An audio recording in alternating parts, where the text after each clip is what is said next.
In 1991, a young woman was brutally murdered in her own home in Indianapolis. The killer vanished without a trace, disappearing into the shadows for years. No one knew who it was until advanced DNA technology began to uncover the dark secrets of the past.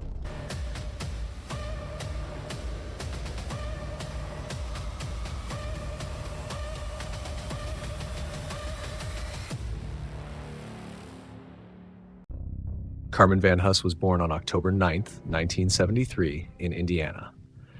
Her childhood took a challenging turn when her parents divorced, but one thing that never wavered was her strong bond with her father. She cherished every moment they spent together, making those father-daughter memories even more special. Like many kids, Carmen had big dreams. She wanted to become a veterinarian, inspired by her deep love and compassion for animals.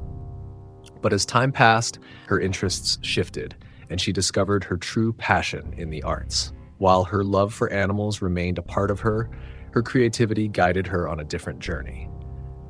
After excelling in high school, Carmen chose to study fine arts at Indiana University. Determined to support herself and not add any financial strain on her family, especially with her younger siblings still in school, Carmen worked hard, balancing her studies with a job. Her independent spirit and ambition fueled her drive to succeed in the art world. Everything seemed to be on track until life unexpectedly changed on a March evening in 1993. On March 22nd, 1993, Carmen visited her grandmother in the hospital alongside her dad and brother. Afterward, she drove them back to their home. Her apartment, which she shared with her boyfriend, was across town. Since it was late, her father suggested she stay the night at his place, but Carmen decided to head back home, wanting to sleep in her own bed and be ready for work the next morning. They said their goodbyes, and she drove off into the night. 2 days later, everything took a disturbing turn. A friend stopped by Carmen's workplace, a local pizza shop, to check on her. To their surprise, she wasn't there, and even more concerning, she hadn't shown up for her shift the previous day either. Her manager revealed that they had tried calling her multiple times but got no answer.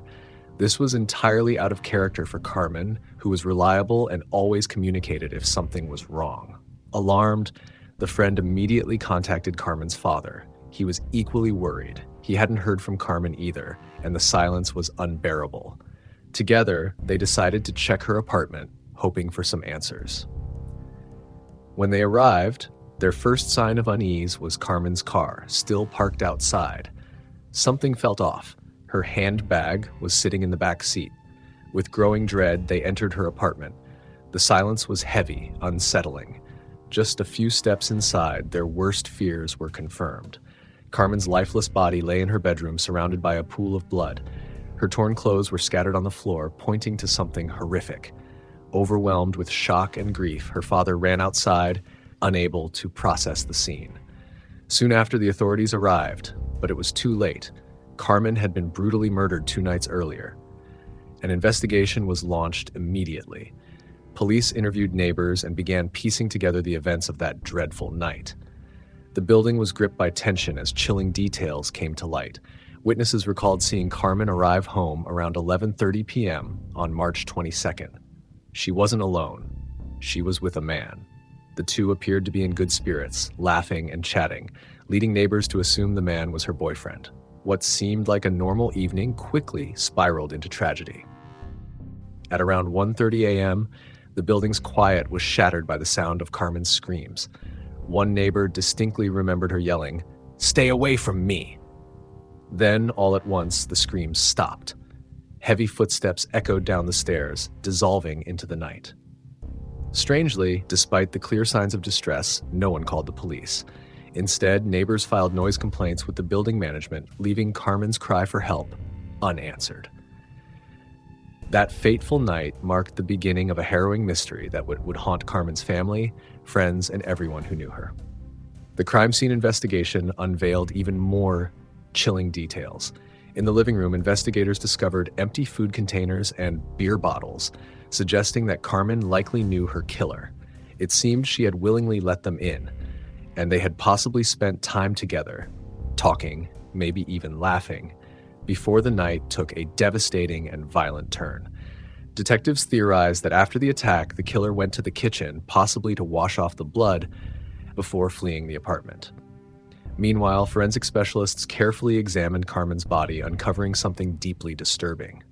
She had been stabbed over 60 times with a sharp object, a frenzied and violent attack driven by uncontrollable rage. Even more tragically, Carmen had been sexually assaulted. Although investigators recovered biological evidence from the scene, DNA technology in 1993 was still in its early stages. While the evidence was valuable, it wasn't enough to conclusively identify the perpetrator. With no immediate suspects, attention shifted to Carmen's inner circle. The investigation began with her boyfriend, who was promptly brought in for questioning. However, that lead quickly dissolved when it was confirmed that he had been in Arizona at the time of the murder, supported by a solid alibi. He was swiftly ruled out as a suspect. From there, detectives extended their search to Carmen's friends, co-workers, and acquaintances. Given the crime's brutal and intensely personal nature, investigators believed the motive was sexually driven. They carried out countless interviews with those who knew her, but no concrete link to the murder emerged. Despite their best efforts and repeated public appeals for information, every lead reached a frustrating dead end. Promising tips crumbled into disappointment one after another. Eventually, Carmen's case was reluctantly added to the growing roster of cold cases, but for her family, giving up was never an option. Even as months turned into years, they held on to the hope that justice would someday be served. Her loved ones made tearful public pleas, appeared on local TV, and worked with newspapers to keep her story alive. The tragedy, however, left deep emotional scars. Carmen's father, and in particular, was deeply affected. The loss of his daughter became an unbearable weight, and he passed away in 2002, still haunted by the unanswered questions surrounding her murder.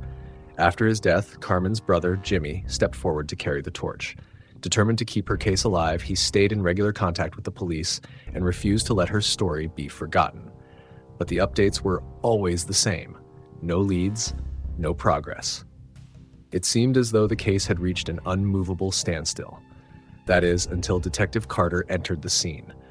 Renowned for his relentless pursuit of cold cases, Detective Carter had a reputation for solving even the most puzzling mysteries. When he reviewed Carmen's case file, he was struck by the untapped potential of the DNA evidence collected back in 1993. Though it hadn't provided much at the time, forensic technology had made remarkable strides over the years. Detective Carter was determined to revisit the evidence and uncover the truth.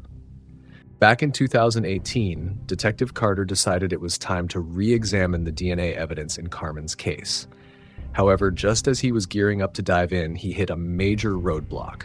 The lab refused to process the evidence, citing a lack of funding. It was a frustrating setback, but Carter wasn't about to give up. Determined to keep Carmen's case alive, he made a bold decision. He launched a public fundraising campaign. And what happened next was nothing short of incredible. In just 7 hours, they not only reached their goal, but surpassed it.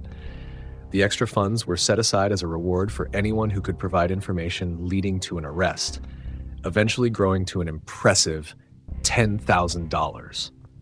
Just as momentum started building, Carter was blindsided by shocking news. He had been abruptly removed from the case.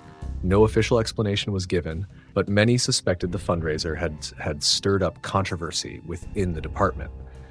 The community, however, wasn't about to let this slide. Outraged, people began questioning why such a critical test wasn't being funded by the department to begin with. Carter's supporters rallied behind him, and even Carmen's brother took action, launching an online petition calling for Carter's reinstatement. It didn't take long for the petition to gain traction, eventually garnering national attention as major media outlets picked up the story. Soon, the department was overwhelmed by public backlash. Under mounting pressure, officials couldn't ignore the uproar. In an attempt to control the narrative, they held a press conference later that same day, calling the situation a misunderstanding and insisting that Carter had never been removed from the case. As a peace offering, they announced the department would now cover the cost of the DNA analysis, and all public donations would be reimbursed. Just like that, Carter was back on the case. When the DNA evidence was finally reanalyzed, it led to a groundbreaking discovery. A full DNA profile was constructed, and Carter enlisted the help of Parabon Nanolabs, a cutting-edge forensic science company specializing in genetic genealogy.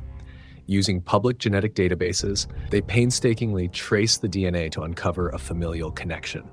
After months of relentless work, they identified a name: Dana Shepard, a 52-year-old man.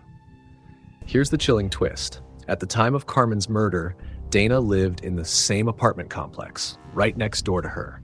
Detectives wasted no time securing a court order and tracked him down in Missouri, where he'd been living. When they confronted Dana, he stayed calm and cooperative. After reviewing the court order, he voluntarily provided a DNA sample. And the results? A perfect match. Dana Shepard was the man they had been searching for all these years. In September 2024, Dana was arrested and extradited to Indiana to face multiple charges, finally bringing Carmen's family closer to justice. Prosecutors revealed that Dana and Carmen had a friendly, neighborly relationship. On the night of her murder, Dana had joined her for dinner and drinks at her apartment. But at some point, things took a horrific turn. Dana allegedly made an unwanted advance toward Carmen, and when she rejected him, he snapped, brutally attacking her with a knife. Today, Dana Shepard is being held without bail as he awaits trial. If convicted, he could face up to 105 years in prison. After years of heartache, Carmen's family can begin to find closure and, at long last, hope for the justice they've fought so hard to achieve. Before we conclude this video, please be aware that the video on the left may be disturbing. It is recommended for adult viewing only. On the right, you'll find a playlist of videos that have been highly appreciated by our viewers.